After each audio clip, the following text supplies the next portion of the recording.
351, I'm on scene. I'll be assuming Caroline Street Command. I got a 2.5-story wood occupied multiple dwelling. I got heavy fire from the second floor, Charlie side. I have an exposure on the Delta side. We have one line stretch not in operation yet. Primary searches are underway. Status of the fire is doubtful. One passing command. I'm on the first line. Service speed advised. We're on scene. 2-story wood frame. I got heavy fire from the Alpha side.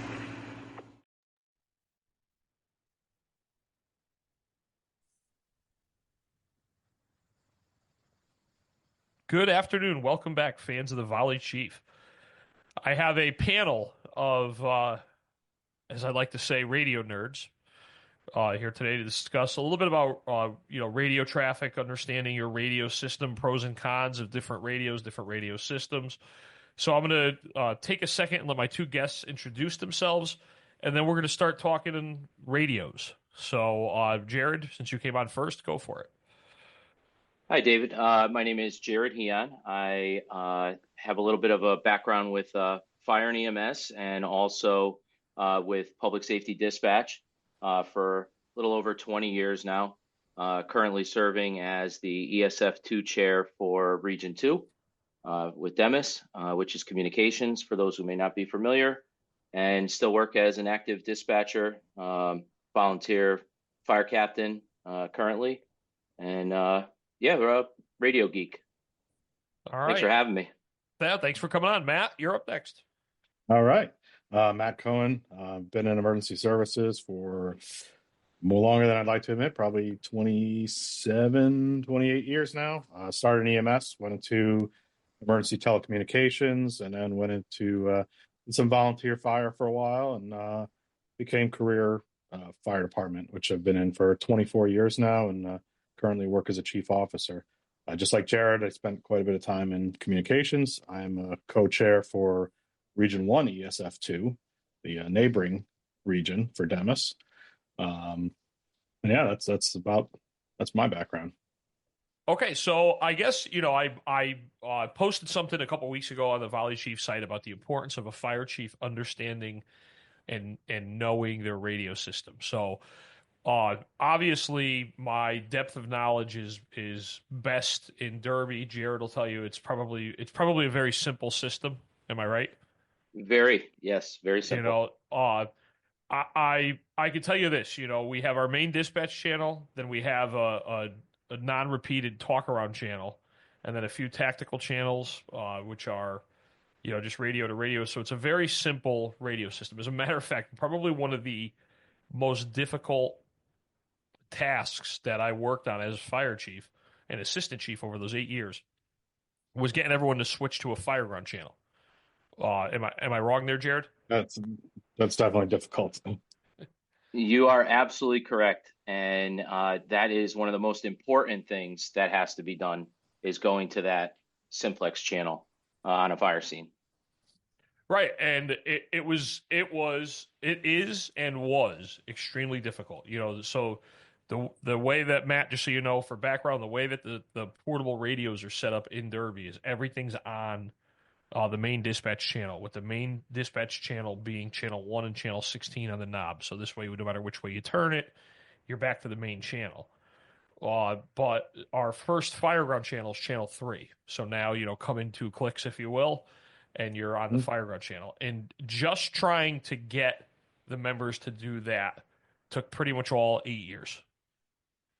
Yeah, no, it's definitely is a learning curve, especially coming from not using that to then going to it. We put in several stop gaps into our system to try and make it easier for our members to transition into a fireground. We had a system similar to Derby up until a few years ago. It was a digital system, which we'll get into. But we used to use the dispatch channel and then the direct of the dispatch channel, which has its own inherent problems.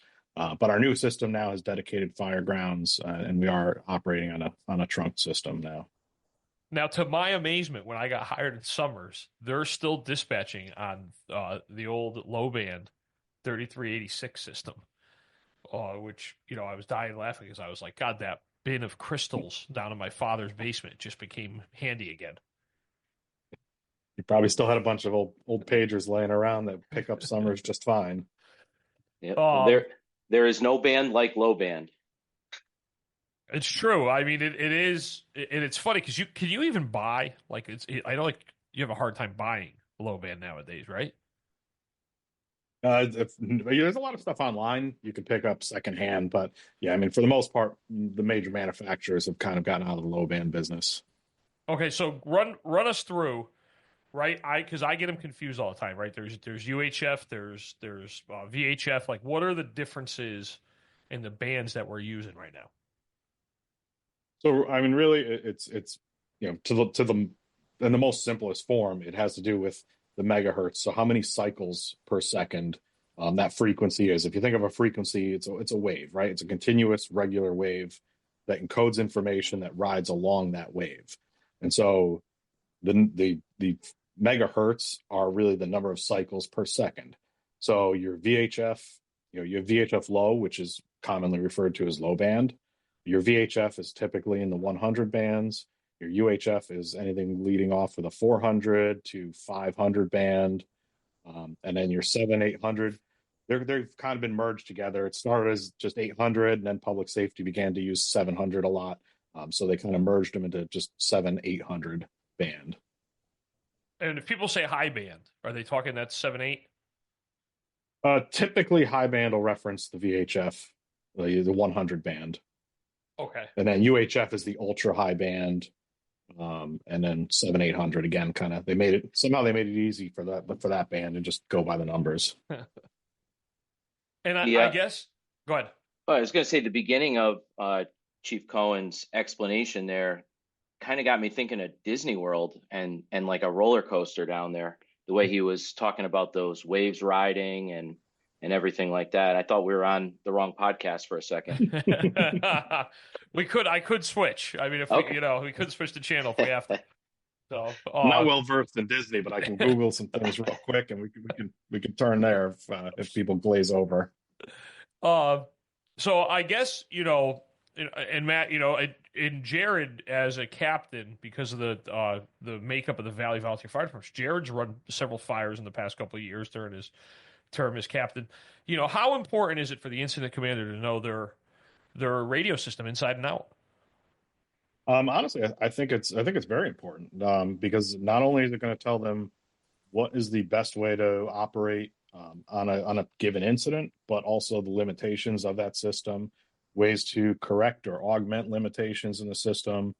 And again, a lot of the newer radio systems have so many things that you can do to either improve on coverage, extend range, and we could touch on those if you want in a little while. But it's important to know about them and how they work so that you can make those critical decisions. I mean, if you look at incident NIOSH reports, you look at near miss, there's always one thing that jumps out right away is communication failure, companies operating on wrong channels, mutual aid that couldn't talk to each other. Those are common themes that really can be overcome, but there has to be an interest and a desire to overcome it. Jared, anything you want to add? Yeah, in the volunteer fire service, you could be out, doing errands and get a call for a structure fire, and you run to the closest firehouse. You get on whatever apparatus is there, you take it out the door. You don't know what your portables, where your mobile, what everything is set up on, and you have to be able to adapt, and you have to be able to know exactly what the equipment is capable of. And I think the only way to do that is to practice every incident, just like it's a structure fire or an incident where you're going to use your system to capacity. So you can be confident in the way you use it, be familiar in the way you use it, and everyone knows and expects what channel to be on, how they're going to be answered, who they're contacting, as well as dispatch. So I think it's imperative if you're leading the fire ground that you understand your system. Right, and I laugh because the whole interoperability thing, it cracks me up because nowadays you see some kind of large scale incident, right, and you'll listen to afterwards the either the pundits or the news media, they'll talk about how I can't believe that the towns couldn't talk to each other, I think we chuckle a lot of times in emergency services because we know that's more the norm than the exception. In our part of the country, and then even when you look around the nation, even like towns that claim they have it together, a lot of people still don't know how to talk to each other, or if they even could talk to each other. And the best part about it is, an incident will happen. You'll hear the news. Oh, I can't believe that they didn't. But when it came time, 2 years ago or a year ago to pay to have the system upgraded, I guarantee it got put on the back burner or shot down. And I think that's one of the biggest fallacies of emergency services right now is this ease of interoperability.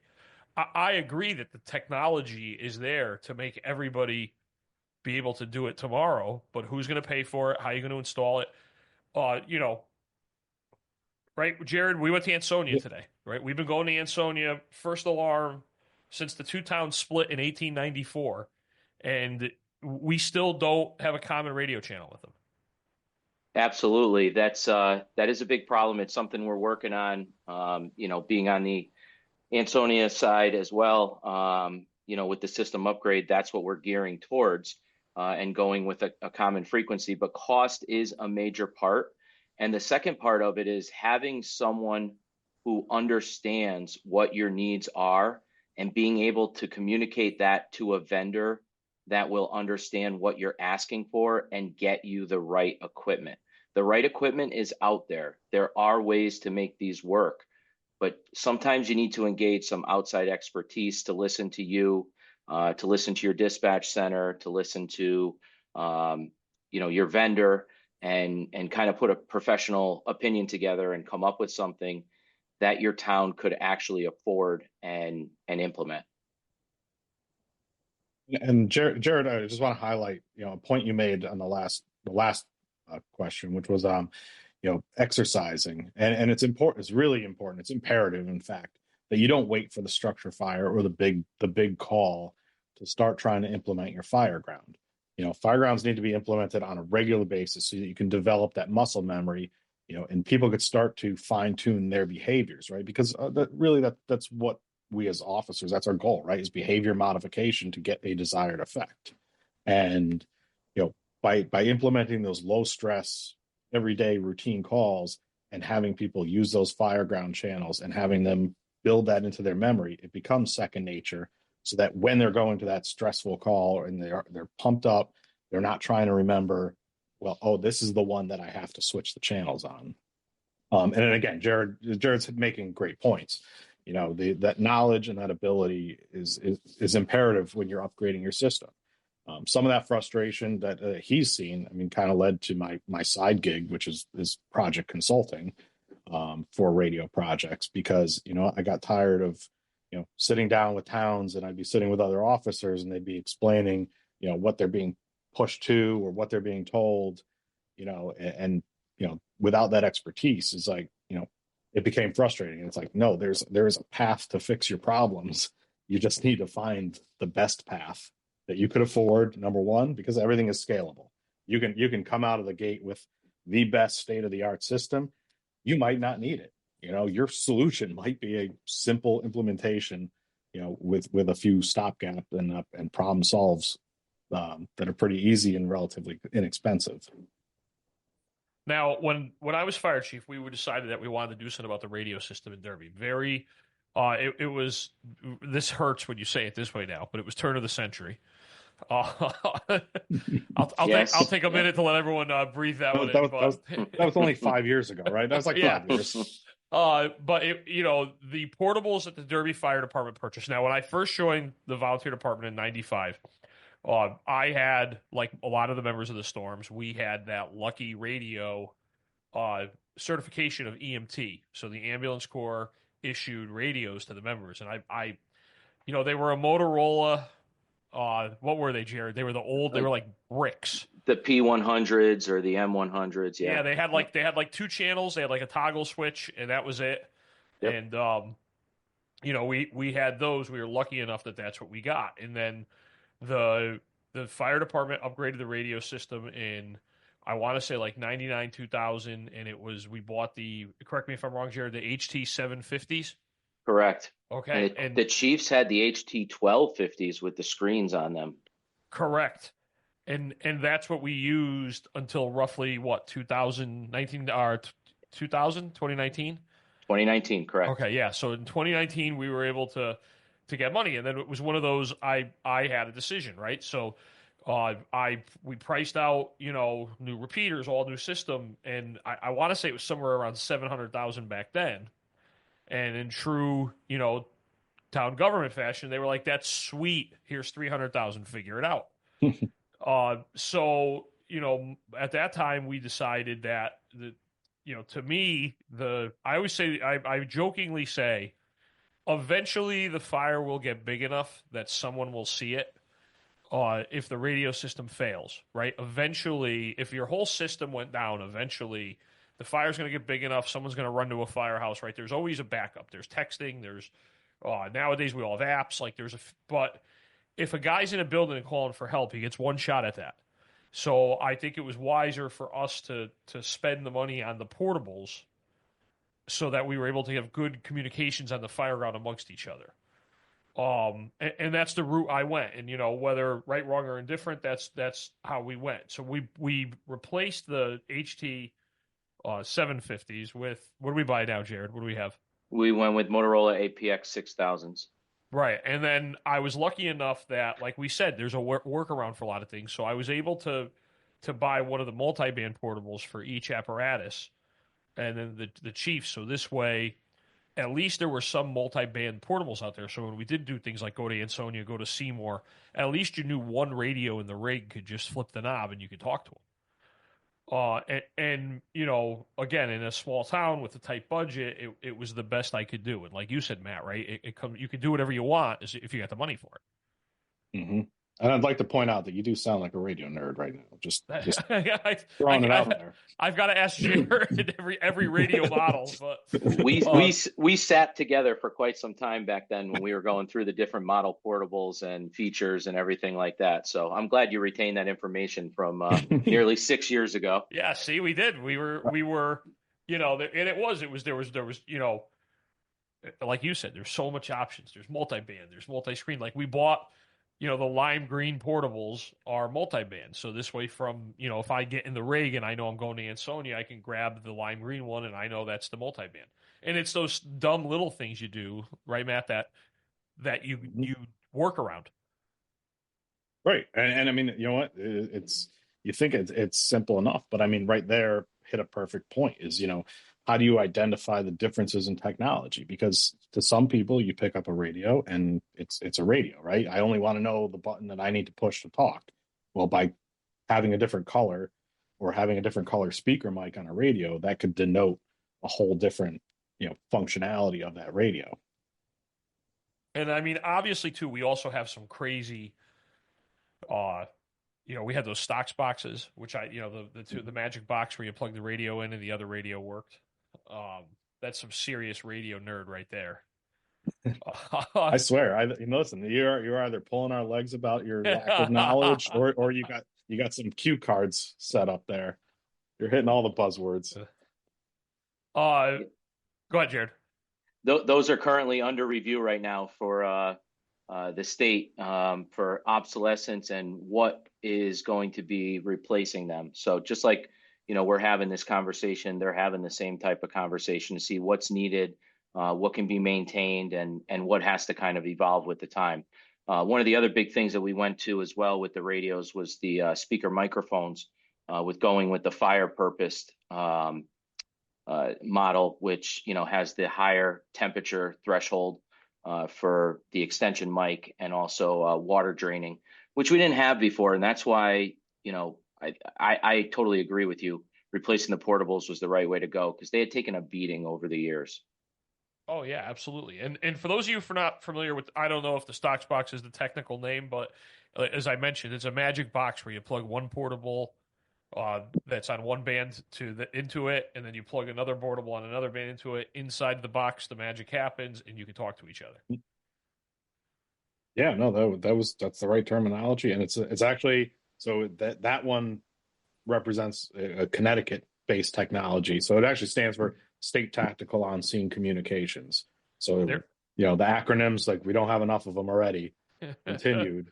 But basically that's what it stands for. It's a statewide use, using channels that are licensed by the state for that purpose. And when did those come out? Do you remember how old they are?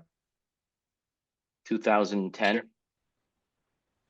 They that new? I was going to actually go even longer, but They may be a little older, but it was right around that area.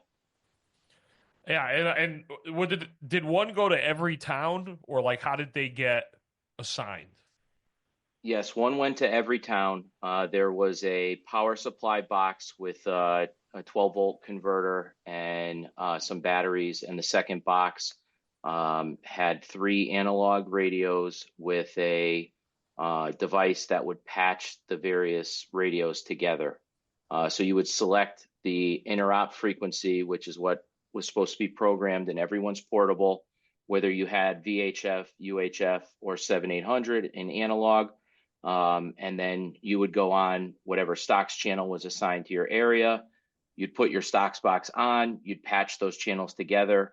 And what it would basically do is just create one environment where it seemed like everyone was on the same channel, even though you could have been on different bands and different stocks channels, but everybody was able to intercommunicate together. Not a fixed network system. It was a portable system. So you had to, number one, remember to charge the batteries and have it capable. Also get it to the scene. It was very localized, low power, made for on-scene management only.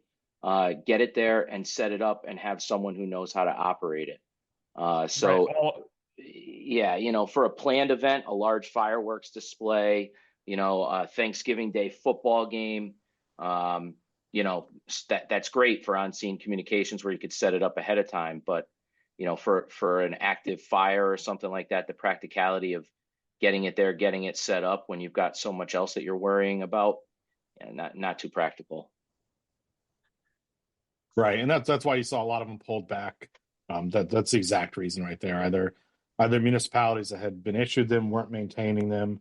They didn't have the personnel to staff them. They didn't have the deployment model set up to get them, because remember, they were also still a state asset. So when one was requested, you were supposed to deliver it to whomever was requesting it.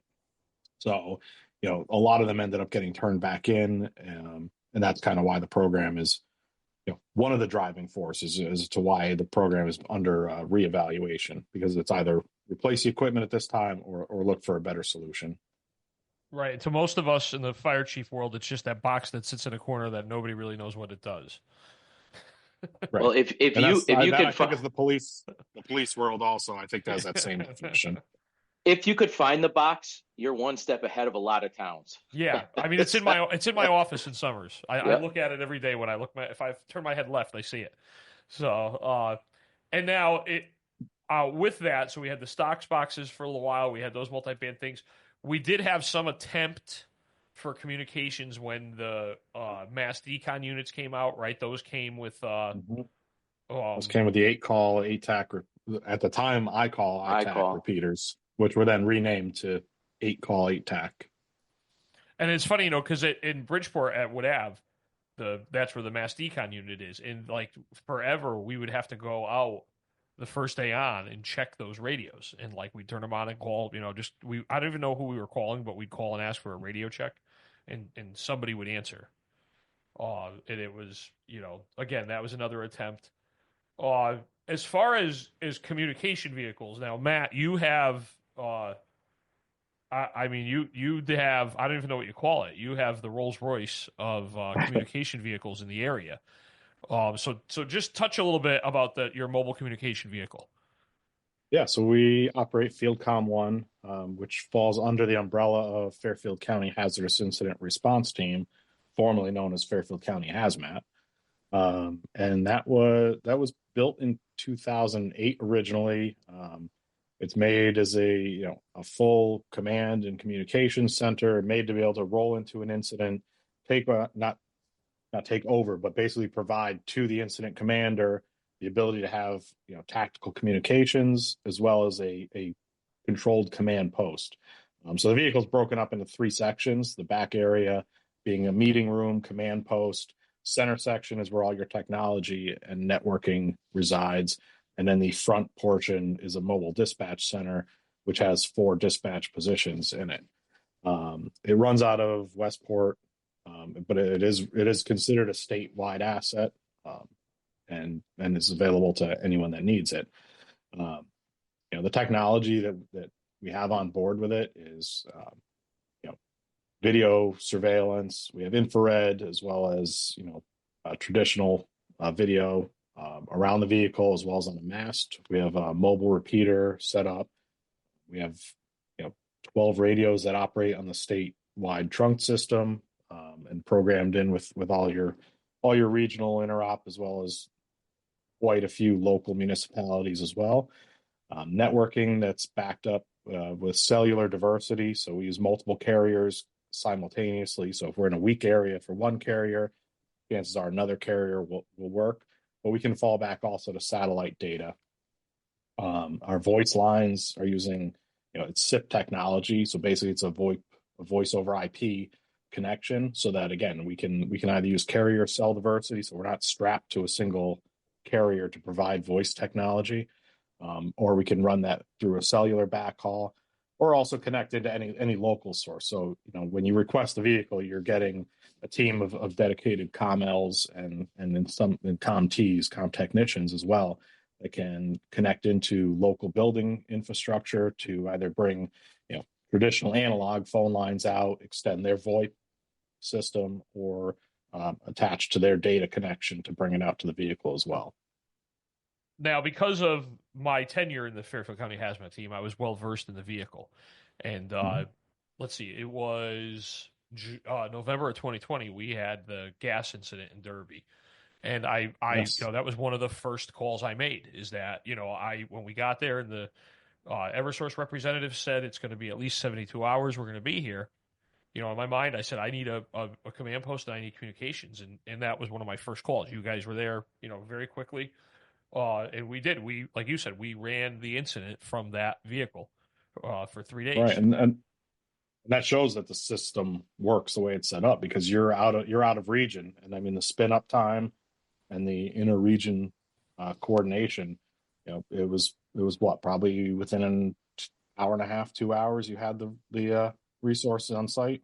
Oh yeah, it was quick. I mean, I was there. I spent quite a bit of time there. We were there for a while, but I was trying to remember how long it took for us to get there. But it is not staffed, but it's in a career firehouse that is staffed.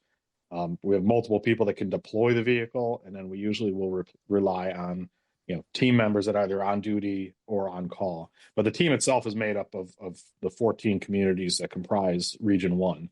So it does give us not only geographically and department diverse knowledge by having all those towns comprise a team, but also discipline diversity. We have members that are part of EMS. We have law enforcement members. We have dispatch, telecommunicators that are on the team. So if they have to come out and take over, the tactical communications for the incident commander, they are dispatchers. So, it gets you a good well-rounded knowledge and skill set to the scene. And now, are there any other vehicles, like Jared, does Region 2 have one, or? Yeah. And, just going back to that incident, it's not like anything was going on that day, right? Oh yeah. Wait, what happened? There was something else that day. Oh yeah. It was the presidential election. It was election day. So yeah, communications was a big deal that day. I drove the first in engine to that, and didn't expect it to be there for another 24 hours, right, for a simple gas call. But yeah, no, and what Matt referred to about the expertise coming there, that showed itself through and through. Having the guys there that knew how to operate everything. And when we started doing the relights through the various towns, we started issuing the state radios, which functioned and worked throughout the whole area in both of the towns. Because when Eversource was going back out to relight, it didn't matter what town you were in. They were doing everything by a certain grid. So the interoperability was key in that. As far as statewide assets for vehicles, there were what they called mobile communication vehicles, MCVs. They were assigned one to each Demis region. There's 5 Demis regions. And then there was a 6th truck that was staffed by Demis personnel. They had fallen to a town that was the host town. You had to have certain requirements. They had to be indoors, a certain number of ComTs and ComLs assigned to them. The concept was there. The concept was good. Some regions used them more than others.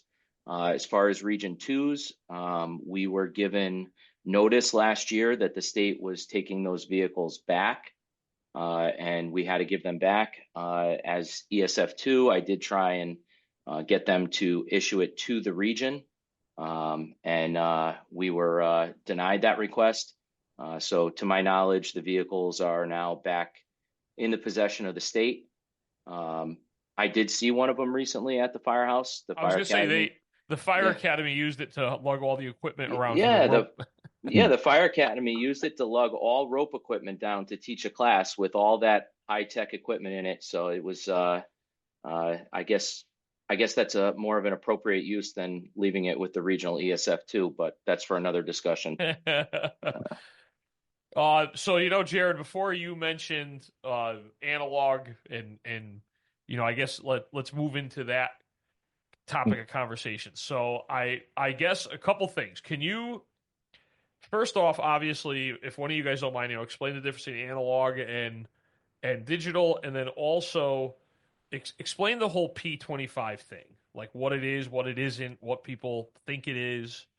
So I don't know which one of you guys want to jump on that one, but Yeah, I mean, I'll start it, and Jared, I don't, or you could start it, but basically P25 is really, it's people reference it as if it's something. What it is a set of protocols. It's a set of protocols and a standard for which communications, and that was the standard that was adopted in the United States. If you go elsewhere, P25 is not necessarily a standard of communications. There's other digital formats. There's other things, but again, it identified minimum standards for which radios should work, and again, it's kind of is the driving force behind a lot of grant-driven money as far as capabilities go, because that is the accepted federal standard. So P25, it's referenced, and it's kind of assumed, like when people use it on a day-to-day basis, that it's digital, it's or it's trunking, but it's really a whole set of standards for communications. But there's no P25 police coming if you don't have a P25 system or radio, correct? There's no obligation to have a P25 system at all. It is a grant requirement for a lot of grants that you do follow the P25 standard, at least in capabilities. But there's no P25 police other than your grant administrators. Right. Because I like what, buying different types of radios. So one of the big culture shocks of going up to Summers was that everybody uses Kenwood radios. And now down by us, everybody uses Motorola. So it was a culture shock.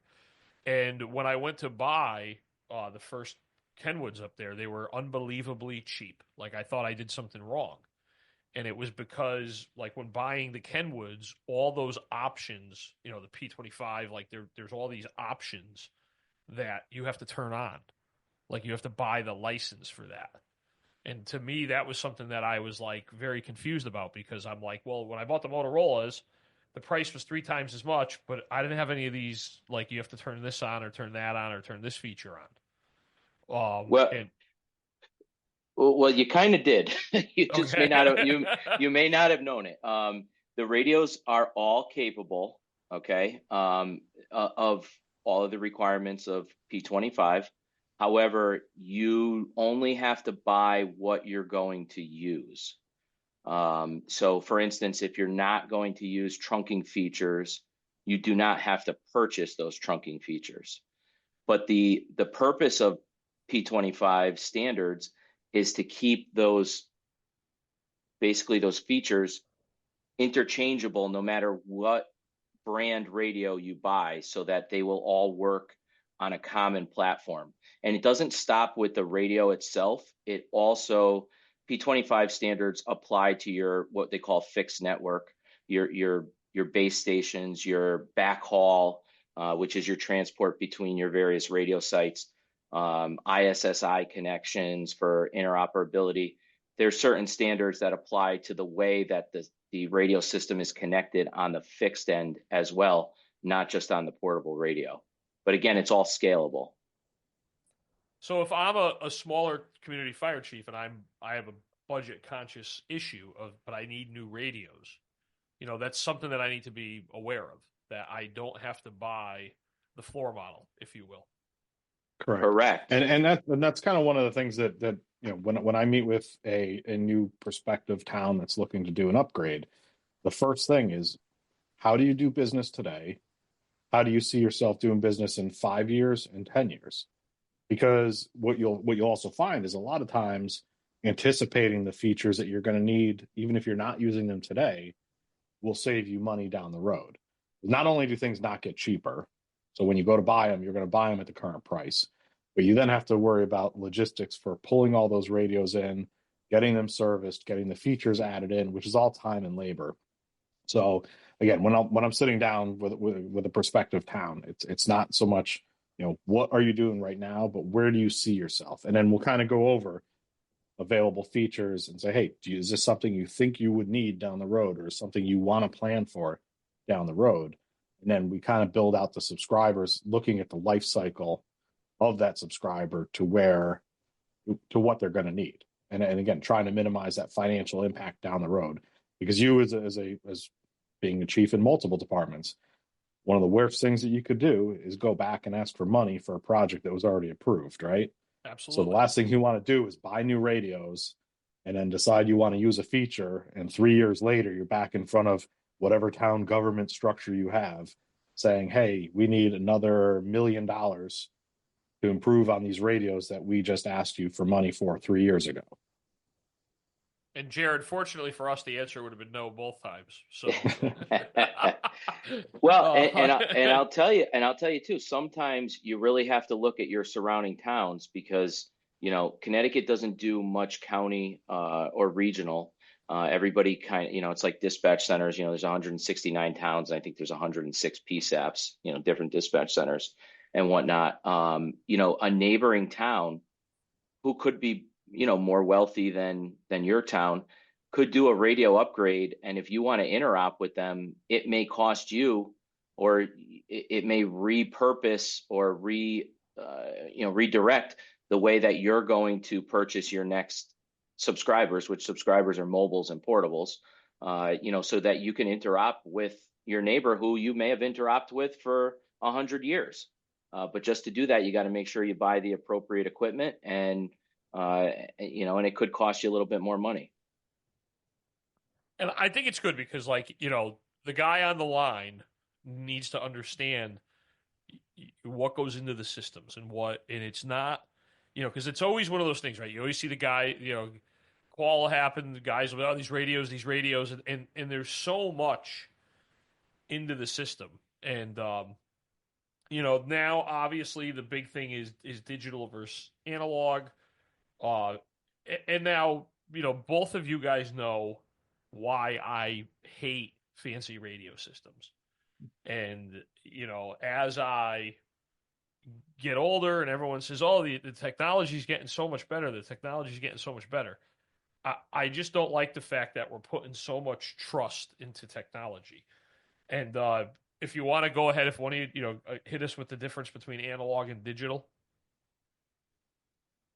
Yeah, so really that's just in the modulation to carry. So, and we can get into it. So digital itself and the transport on a fireground channel, for example, is pretty similar. So if you're looking apples to apples, like, we're not going to put any fancy features, we're not going to enable anything. So again, we can go over some of the benefits of digital system and what that will open up for you. But if you look at it, it's really just the way the information is transported. So on your analog radio, remember that information is riding on that carrier signal, right? Those hertz, those megahertz that we talked about earlier. Yep. And so really there's signaling that's encoded that runs in parallel with that carrier signal. And it's a matter of, is it zeros and ones that are encoded in that? Or is it amplitude of frequency, which would be your analog? So as the amplitude of the wave gets put back together, on that far end, that's your analog signal.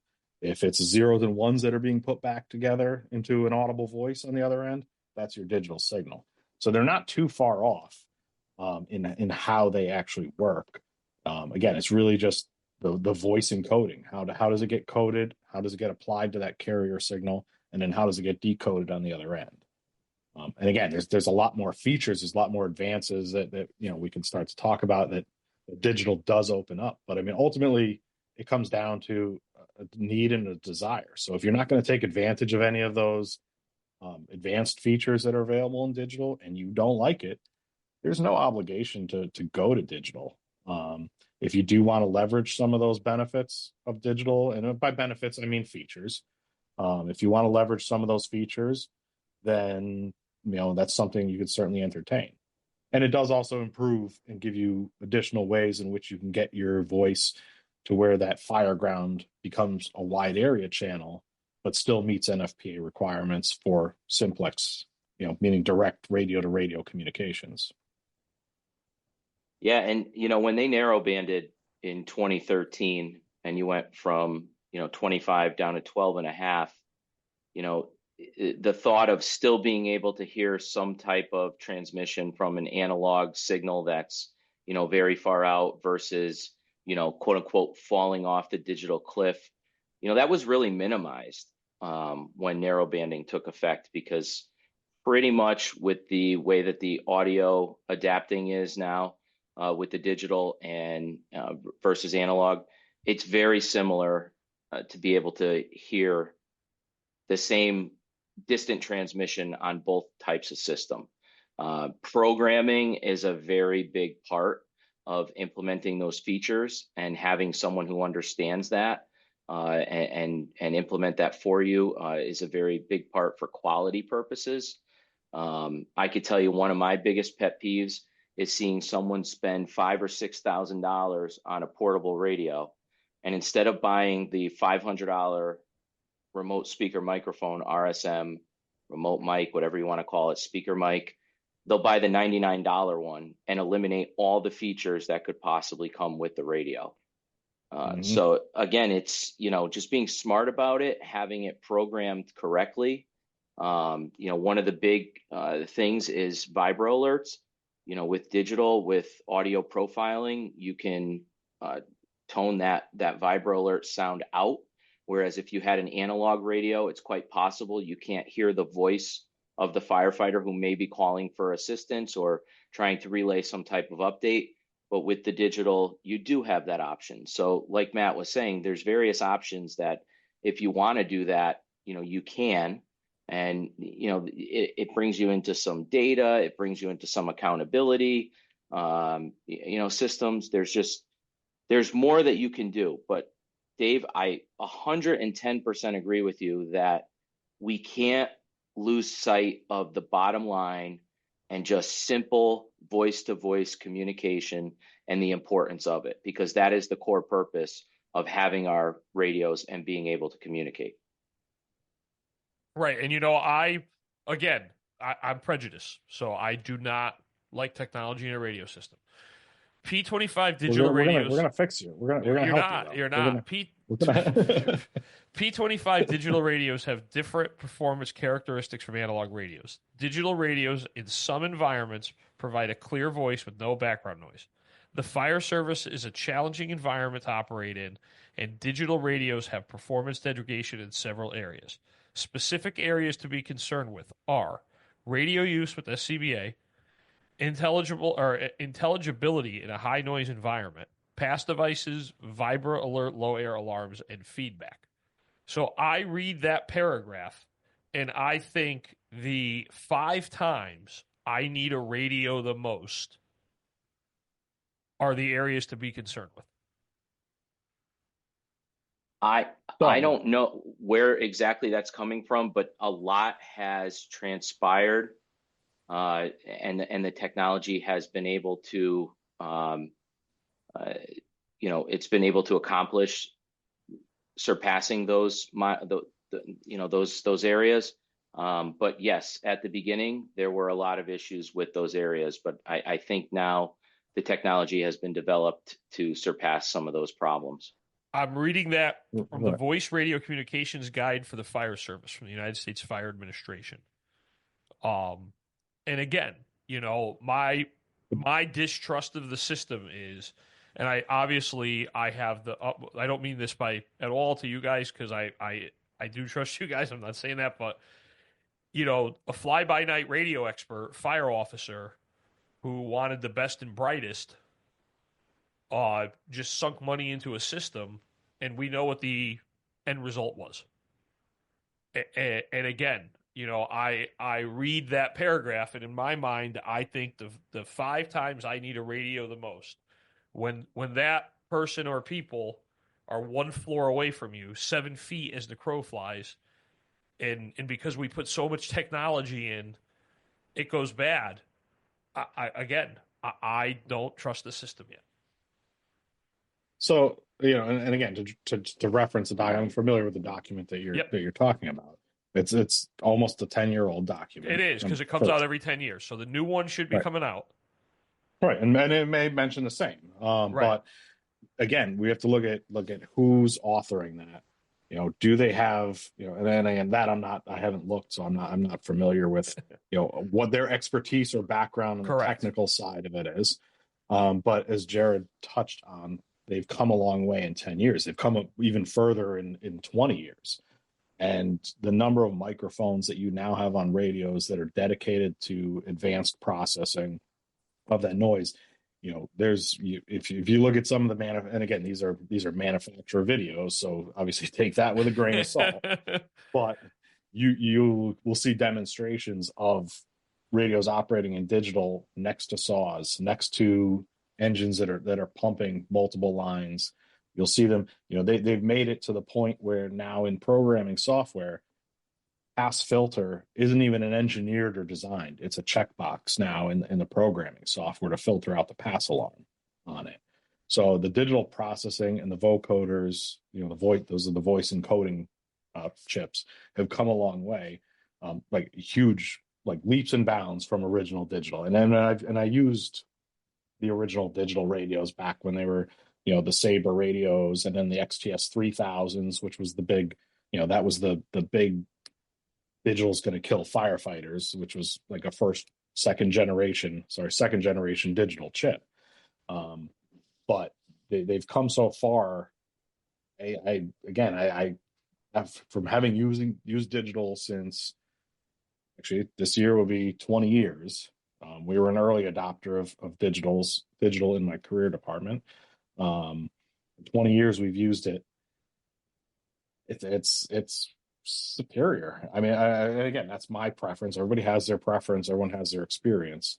But what it opens you up to in being able to have better personnel tracking, decreasing the likelihood of duplicate IDs causing mayhem during a mayday or an emergency button activation, from being able to track people with the personal accountability software through the digital data that's encoded in that stream.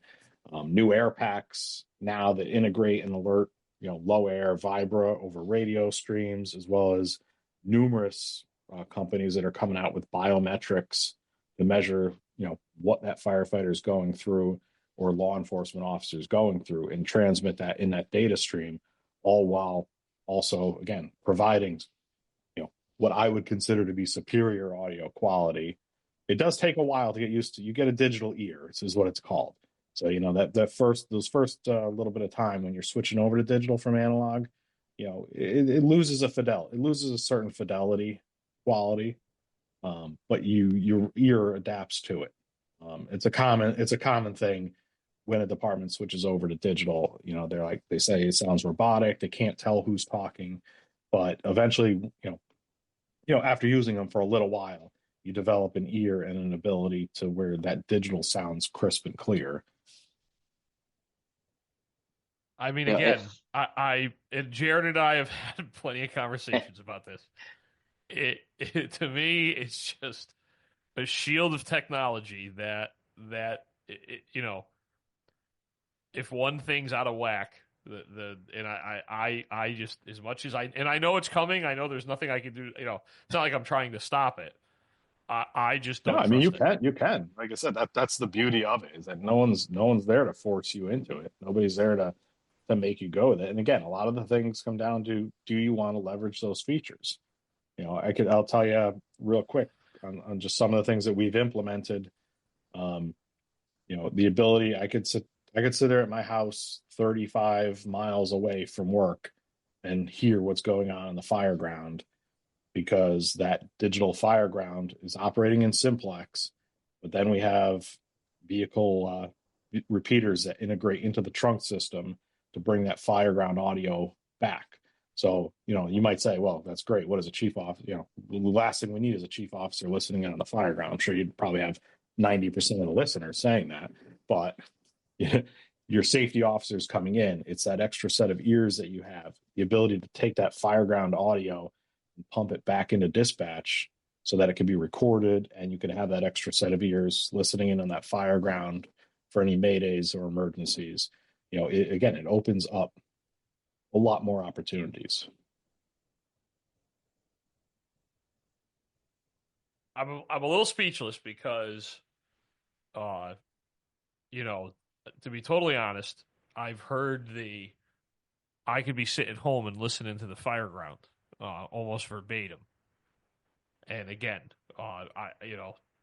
different circumstances, but, that was said. The difference is I can. Correct. But that almost exact quote of "I could be sitting home and listening to the fire ground" was, noted numerous times prior to our incident.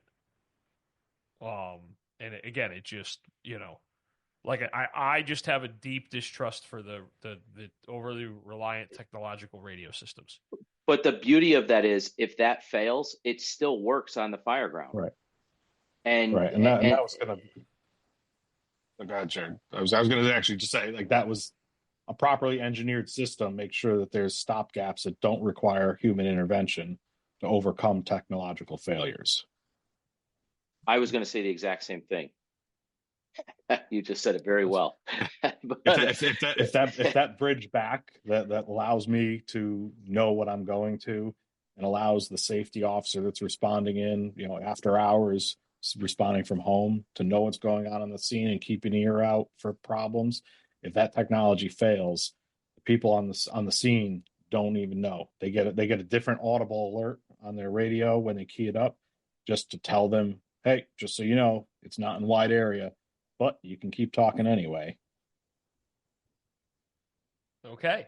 Like I said, my mind is on a different thing, but I don't, exactly what I said. I'm not a fan of the over-reliance on technology. But Chief, just remember too, if that is now back in the ear of dispatch, you may miss something if you're on scene dealing with a bunch of things. And we've talked about one person can't handle every channel. And, correct.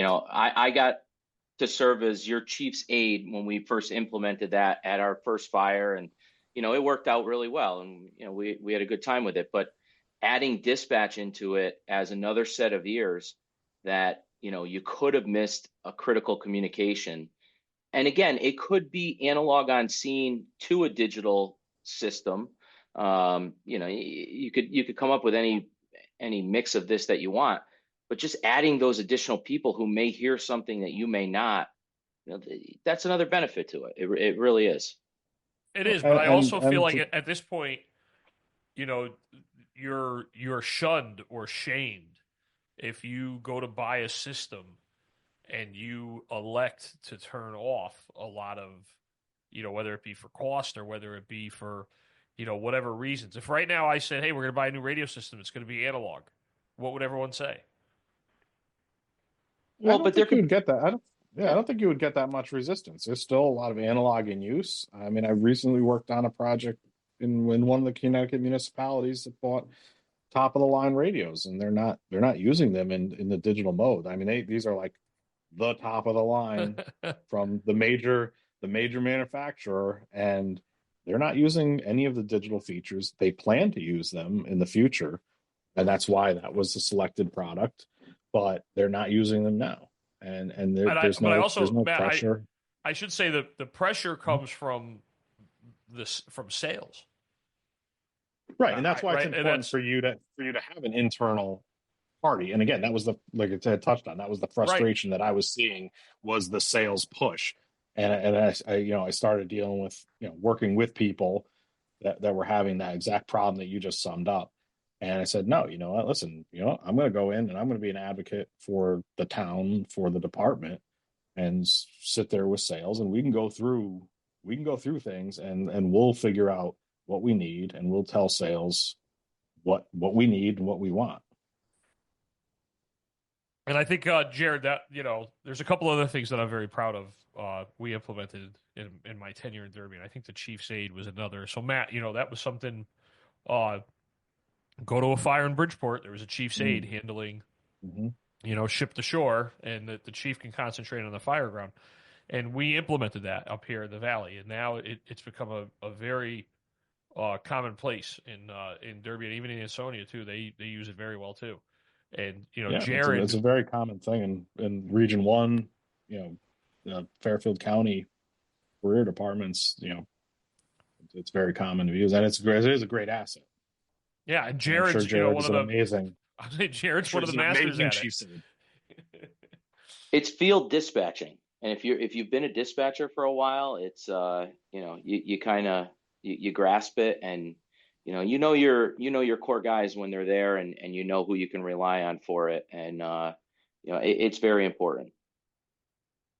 All right, so we're coming up on the 45-minute mark, and you know that I have a pet peeve about long podcasts, which is kind of ironic because I don't shut up and I do a podcast.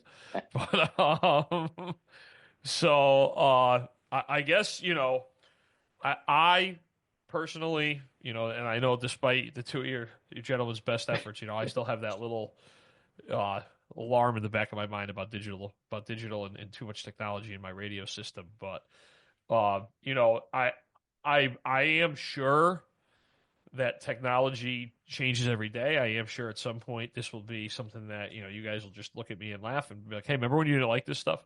Because I really hope it's that way and not the other way around. Well, you're going to go back to a flip phone now because you want that analog only. So we're going to put you back on 2G, Nokia, and you're going to be on a Nextel platform. I was just going to say I would die to have Nextel back. I was gonna add one really quick thing that Go ahead. if we look at NFPA, right? NFPA is not exactly the fastest to adopt. Correct. Right. Well, if NFPA has come around and said that yes, you can use digital firegrounds and you just need to have channels available for analog in case you need them, that should tell you something. Because again, we know how restrictive NFPA is, and they're the best case, amazing. If you have the unlimited personnel and unlimited cash, this is what you should do. Right. And I mean, they've even softened on that. I think we should take the Volley Chief on the road and do some demos. I think here. So. I think we're gonna have to. We're gonna have to do follow-up a road trip here. But Matt, what? Tell us a little bit about your business, though. What's the name of that, and how does someone contact you? Sure. It's Servium Solutions. It's it's again project management. Typically, has been focused around communications consulting, and you can reach out to me. Servium Solutions, SERVIAM SOLUTIONS LLC @gmail.com. And again, it's really as an advocate. I don't work for sales. I don't work on commission. I don't care if you buy the cheapest thing, the most expensive thing. It's really to focus on getting you what you need, and working as an advocate for the departments, so that, as you said, when they're confronted by the salespeople, they're not getting things pushed on them. Okay, and then I guess we'll hit both of you gentlemen with closing thoughts. Jared? Keep an open mind. Let's continue this. And, just like everybody else, we're all learning, and come up with the best solution that works for your department. And Matt? Yep. As Jared said, there is no one size fits all. There is no best or worst case. There's only what is best for you and what meets your needs and your expectations. All right, and then that's it for today's episode of the Volley Chief. I just want to thank you both for coming on, having this conversation with me.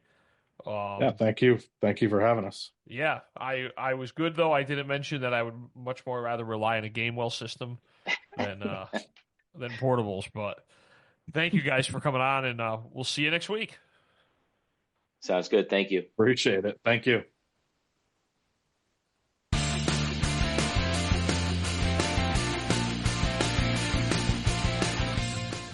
FD1's back in service. Commands terminated.